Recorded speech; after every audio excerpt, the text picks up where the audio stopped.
Hello students. आज की हम इस क्लास में पृथ्वी की आंतरिक संरचना के बारे में समझेंगे। सुखाड़िया यूनिवर्सिटी के सिलेबस के अनुसार फिजिकल ज्योग्राफी भौतिक भूगोल के यूनिट फर्स्ट के इस पार्ट को भूगोल के सभी विद्यार्थियों को जानना आवश्यक है। पृथ्वी की उत्पत्ति की भांति आंतरिक संरचना को समझना भी एक बहुत बड़ा प्रश्न सभी भूगोलवेत्ताओं के सामने है।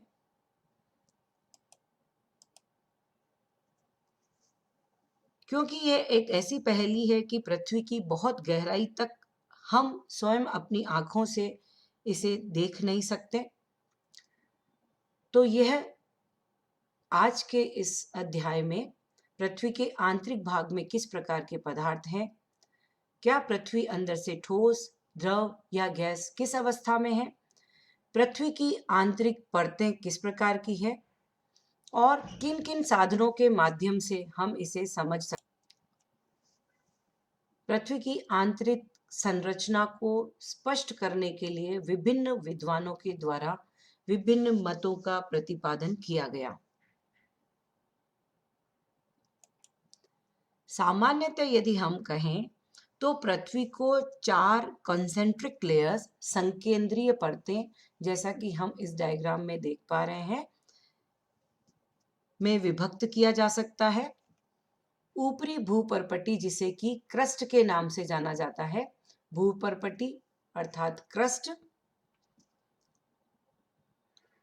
भूपटल, भूपर्पटी, भूपृष्ठ, जिसकी औसत गहराई 33 किलोमीटर है और विभिन्न चट्टानों का बना हुआ पृथ्वी का ठोस भाग है। 2900 किलोमीटर की गहराई तक जो परत है उसे मेंटल के रूप में जाना जाता है। 2900 तक की गहराई मेंटल या प्रावार जिसे कहा गया है, उसके अंतर्गत ही अपर मेंटल एवं लोअर मेंटल, जैसा कि हम देख रहे हैं, लोअर मेंटल और अपर मेंटल की परतें क्रस्ट के नीचे पाई जाती हैं। ऊपरी मेंटल की गहराई 400 किलोमीटर की गहराई तक का भाग अपर मेंटल में एस्थोनोस्फीयर के नाम से, दुर्बलता मंडल के नाम से जाना जाता है। 2900 किलोमीटर की गहराई से पृथ्वी के केंद्र तक के भाग को 2900 से पृथ्वी के भीतर तक के भाग को क्रोड या पृथ्वी का केंद्र कहा जाता है। क्रोड भी 2 भागों में बटा हुआ है, जिसे बाह्य कोर एवं इनर कोर के रूप में, आउटर कोर एवं इनर कोर के रूप में जाना जाता है। कुल पृथ्वी का रेडियस 6370 किलोमीटर दिया गया है और इसमें अलग अलग लेयर्स को विभाजित किया गया है। यह सामान्य परिचय है। अब इसके पश्चात हम आगे की तरफ चलते हैं। पृथ्वी की आंतरिक संरचना को समझने के लिए हम विभिन्न साधनों के द्वारा इसे समझेंगे, जिनको मुख्य रूप से 3 भागों में बांटा गया है। अप्राकृतिक साधन जिन्हें कहा गया है, जिसमें घनत्व, दबाव एवं तापमान, density, pressure and temperature from artificial sources. पृथ्वी के उत्पत्ति के विभिन्न सिद्धांत भी हमें पृथ्वी के आंतरिक संरचना के बारे में स्पष्टता प्रदान करते हैं। वहीं नेचुरल सोर्सेस, प्राकृतिक साधन भी हैं, जिनके माध्यम से भी हम पृथ्वी के भूगर्भ के बारे में जान सकते हैं। वोल्केनिक इरप्शन, ज्वालामुखी उद्गार, मेटियोरिटीज, उल्कापिंड एवं भूकंप विज्ञान भी इसमें महत्वपूर्ण है। घनत्व एवं डेंसिटी, जिसके माध्यम से हम पृथ्वी की आंतरिक संरचना को समझने का प्रयास करेंगे, जो कि आर्टिफिशियल सोर्सेज में एक महत्वपूर्ण पक्ष है। यहाँ हम इस डायग्राम में इस तरफ देखेंगे कि ये जो भाग है जहाँ पर मेरा कर्सर है, घनत्व को प्रदर्शित करने के लिए, कि पृथ्वी के ऊपरी भूपर्पटी जिस पर कि महाद्वीपीय भूभाग बना हुआ है, वहां की अवसादी चट्टानें हैं। अवसादी चट्टानें जिनका औसत घनत्व 2.7 है। इनके नीचे की तरफ पाई जाने वाली जो आग्नेय चट्टानें हैं, उनका घनत्व क्रमशः ज्यादा है। वो 3 से 3.5 का इनका घनत्व है। यहाँ पर ये स्पष्ट करेंगे कि पृथ्वी का औसत घनत्व 5.5 है, अर्थात पृथ्वी के आंतरिक भागों का घनत्व जैसे जैसे भीतर की ओर जाते हैं, घनत्व बढ़ता जाता है और लगभग 400 मीटर की गहराई तक आते आते यह घनत्व लगभग 3.5 रहता है, परंतु 2900 किलोमीटर की गहराई पर यह घनत्व 5.6 तक पहुंच पाता है।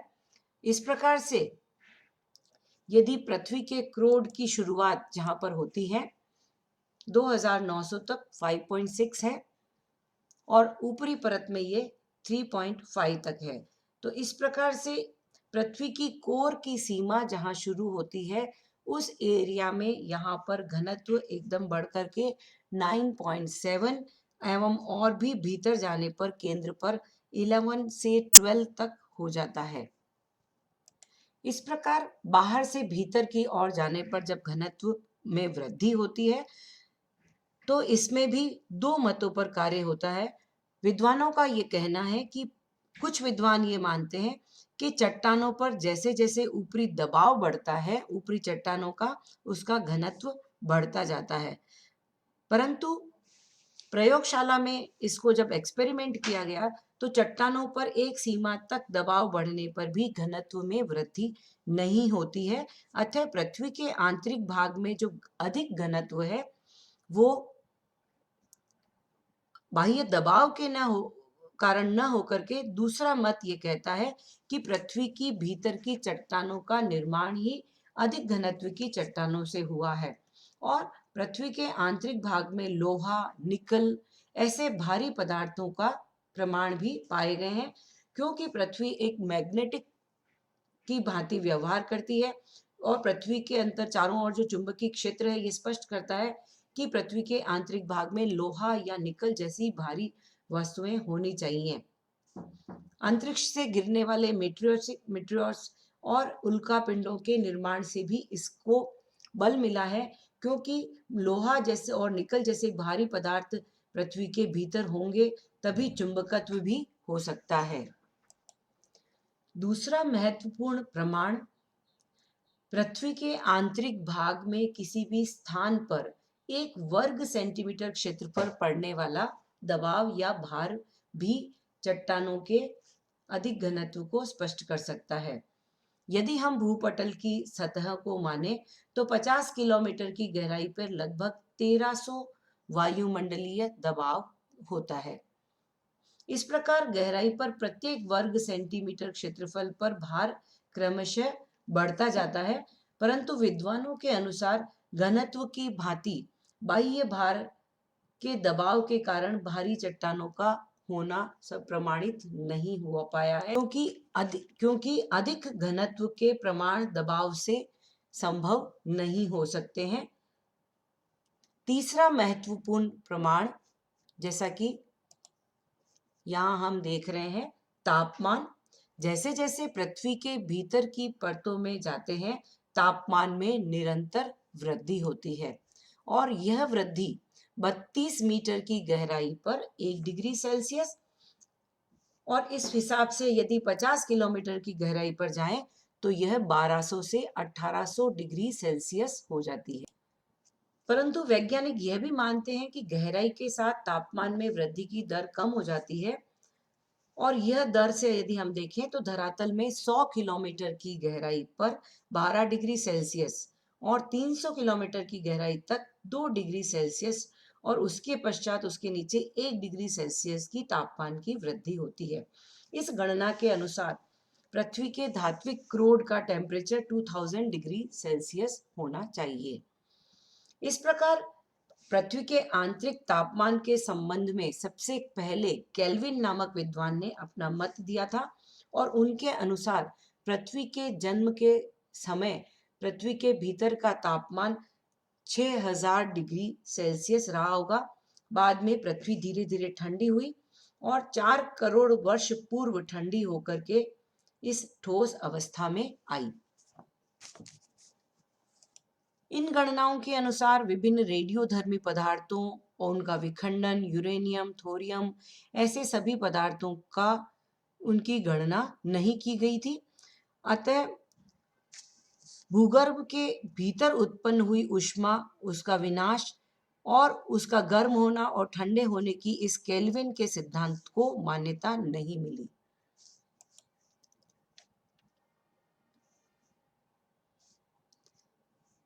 यहाँ इस डायग्राम में हम देख पा रहे हैं भूगर्भ में दबाव वाला 5 पृथ्वी के आंतरिक भाग में द्रव तथा गैस अवस्था में होना चाहिए, क्योंकि पृथ्वी के आंतरिक भाग में तापमान बहुत अधिक है।